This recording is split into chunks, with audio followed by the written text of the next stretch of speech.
I still feel like this is the kind of thing that could only happen at a place like OSU and at ACCAD.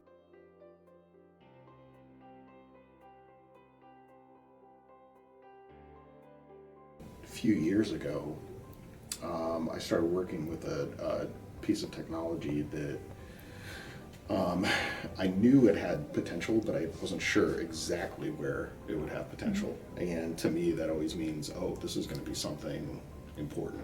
I don't know how, but it's going to be important. So Apple has been making motions over the past several years into spatial computing, and one of the capabilities that they started affording to developers was a toolkit that allows you to take photos that are taken from any decent camera.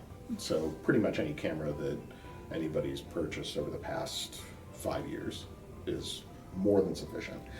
But what you can do with that is you can take photos of an object, and what you do with those photos is you feed them into this program that I wrote that uses this toolkit to assemble the photos into a 3D rendition of that object.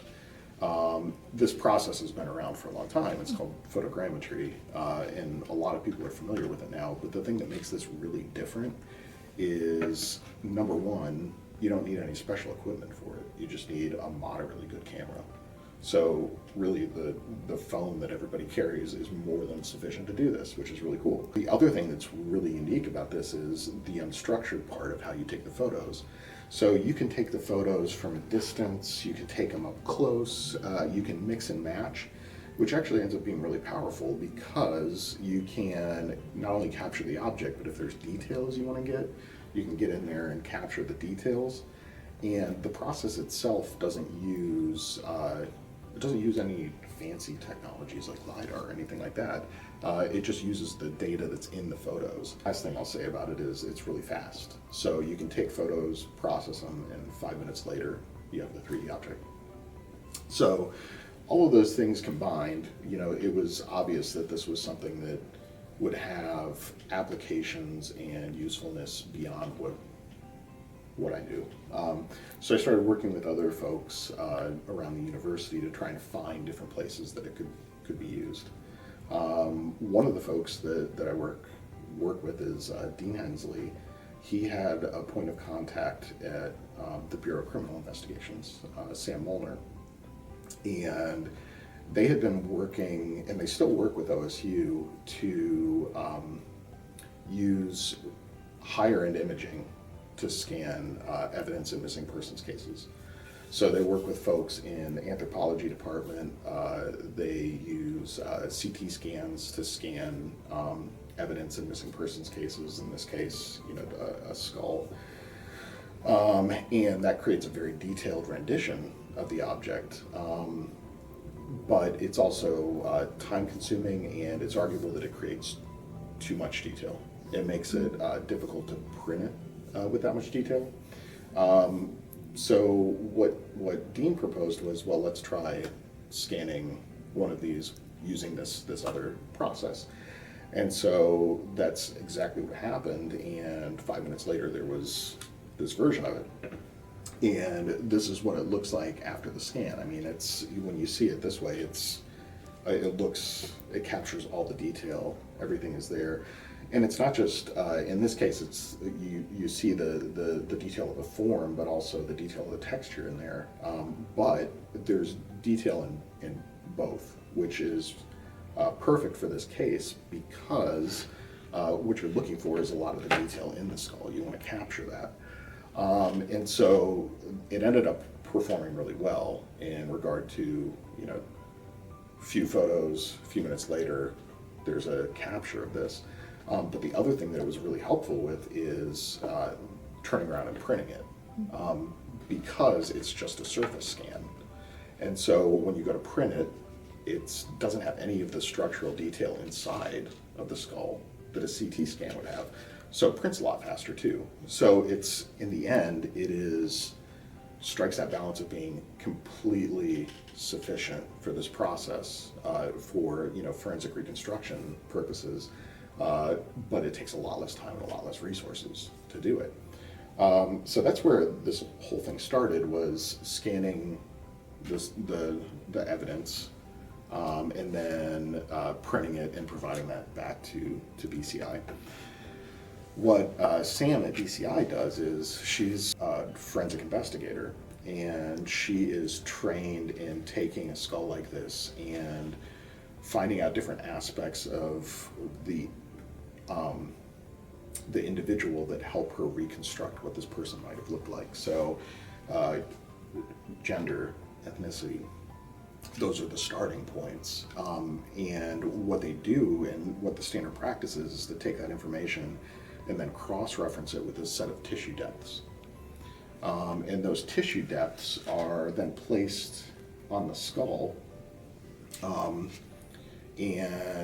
they indicate the average depth of the tissue on somebody's cheek, based on gender and ethnicity and age.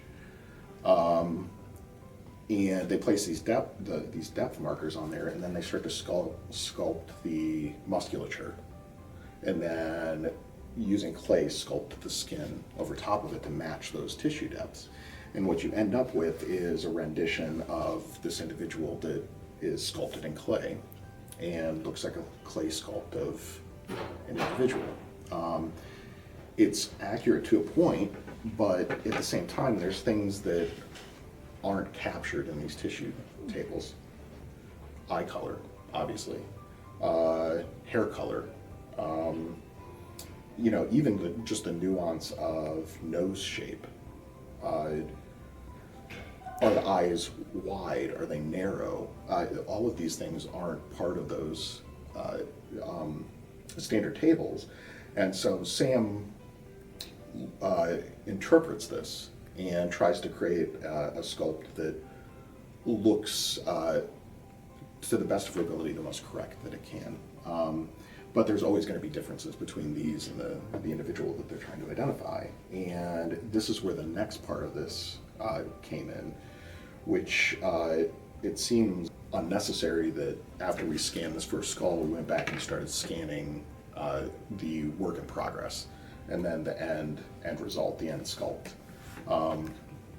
But it ended up being a key part of this.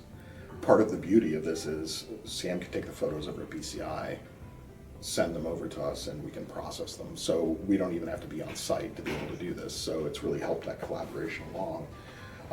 But after scanning this, what we started doing with the help of Dean and then James Paskett was taking these sculpts and loading them up into a standard off-the-shelf piece of software that you use to create characters in video games. One of the features in there was another instance of, this thing is amazing, but there's so many other things that it could be used for that nobody's using it for. One of those things so happened to be taking the scans of these clay sculpts, loading it into the software that's meant to create characters in video games, and the software analyzes the shape of the sculpt and turns it into a very lifelike rendition of what that individual might look like. So this is obviously heavily based on the clay sculpt, no question about that.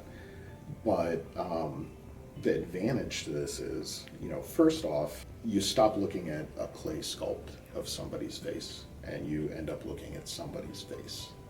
Your attention is drawn to the individual, and it makes it into somebody that, this is a person. This is somebody that should be, known and identified. The other big advantage of this, though, is since this is a software that's used to create various characters for video games, you can change all of this in real time. So if the hair is not, correct, or you want more variations of that, in clay, that's difficult. With this, it's a few seconds away and you can change hairstyle, hair color, hair length, and that extends to all the different features of this person's face. So eye color, eye width, openness, nose shape, lip shape, skin tone, all of these things are instantly changeable. So not only is it a very realistic rendition of this person, but it is also one that has infinite variability, which is helpful in trying to put out these bulletins to try and identify the individual, because you can have all of that variation. And then if somebody thinks that they might know this individual, but their eyes are a little bit off, or their eyebrows are a little bit off, that can be changed and it can be presented to them again to hopefully make the identification. And this one down here, the Stark County John Doe, I'm going to go back because this was the first one that we ran through this process. And I cropped this photo. I didn't have permission to show other people's faces, but what you would be able to see if I hadn't cropped this photo is Sam is off to the side here, and this was the moment that all of us saw this for the first time, and we all had the same reaction. She's kind of, mouth open, hand on chest, because it was this moment where this clay bust became a person. And it was kind of a heavy moment too, to be honest. And the thing that I thought was so interesting about this one is this particular skull and sculpt. Sam asked me, one of the first things she asked me that day was, how old do you think this person was? And my response, looking at the sculpt, was, oh, they're probably 50 or 60. And she said, no, they were probably in their 20s to 30s. Because this individual was likely homeless, the environmental factors aged them more rapidly, and that was not apparent in the sculpt. I think, I'm probably not alone in looking at this and thinking that it was an older person, but by loading it into the software, it was immediately apparent, this is not an older person. You can see the different variations and see, this was a younger person that had been living a harder life. And at that moment, I realized this is important, this is powerful. The speed at which we can do it, the end results will hopefully, bring closure to these cases, which leads me up to this case, Cincinnati Doe. This is one that we didn't scan the evidence for this. This happened years ago. This sculpt exists, it's been out there, but they haven't been able to identify who this individual is. And all of these cases are heartbreaking, and this one is no exception. So we, Dean and myself were invited to present some of the work that we've been doing at a Missing Persons Day event that they had at the Columbus Police Academy. And we went there and we talked about what we were doing, and we were approached by an individual from the Cincinnati Coroner's Office that started telling us about this case in particular. It's one that when the individual was, when the remains were first discovered, they thought that they were going to be able to solve the case. And they have never been able to identify who this person is. Additionally, the circumstances that they were found under, they were partially buried, they were wrapped, and somebody placed a rose on their chest. So everybody wants to solve this case, but they haven't been able to do that yet. And so they have, the bulletin posters up all over the office, just, every day a reminder, this needs to get solved. And so they approached us and said, we should figure out how we can scan this and put it through this process. And what we said was, well, let's do it right now. And so we took it out to the atrium at the police academy. Fortunately, it was a nice sunny day. And so we took it out there, took photos, took them back, and before we left, we had already run it through the process to start coming up with, versions of what this individual might look like. And a few weeks later, there was a bulletin that was put out about this individual with the different variations of what they may have looked like, with the hopes that, once again, this person deserves to be known, and their family needs to know what happened to them. So being able to put these different versions out will hopefully be helpful in that process. And even this week we're taking in more scans, processing them to create new images in the hopes that this will make a difference. Being a part of this, it's one of those areas where fortunately this doesn't happen very often. So there's not a lot of resources that are put behind it, but at the same time each case is important. So being able to see how the process works, how it's been changed by the different new methods that we've been able to introduce to it, there's so many other things that we could do to make this better. There's so many avenues that we could pursue with it, and right now a lot of this work is done in spare moments where we're processing things, printing things, getting stuff prepped for it. But there would be so much more that we could do if we really focus on this and find the next big improvements that we can make for it. And in the end, this is one of those cases where a lot of the work that you do, can only be, the good that it does is kind of limited, or the people that can appreciate the good that it's doing is limited. This is one where it's just, if one of these people is identified, that's going to be,